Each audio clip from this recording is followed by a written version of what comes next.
42% BC రిజర్వేషన్లపై CM మంత్రులకు thanks చెప్తూ ఖమ్మంలో కాంగ్రెస్ నేతలు సంబరాలు చేసుకుంటున్నారు. సామాజిక న్యాయం కాంగ్రెస్తోనే సాధ్యమన్నారు రాష్ట్ర హస్తకళల అభివృద్ధి కార్పొరేషన్ చైర్మన్ నాయుడు సత్యనారాయణ. బీసీలపై ప్రేమ ఉంటే బీఆర్ఎస్ 10 ఏళ్ల పాటు అధికారంలో ఉండి కూడా ఎందుకు రిజర్వేషన్ సాధించలేకపోయారని ప్రశ్నించారు.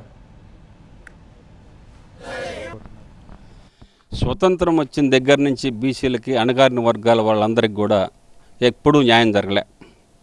ఈనాడు 42% రిజర్వేషన్ ఎప్పుడైతే మంత్రిమండలి ఆమోదం తెలిపిందో యావత్ బీసీ వర్గాలన్నీ కూడా హర్షధ్వానాల మధ్య ఆనందాలు పండగలు చేసుకుంటున్నారు. కేసీఆర్ అసలు ఏనాడన్నా బీసీల గురించి ఆలోచన చేశాడా?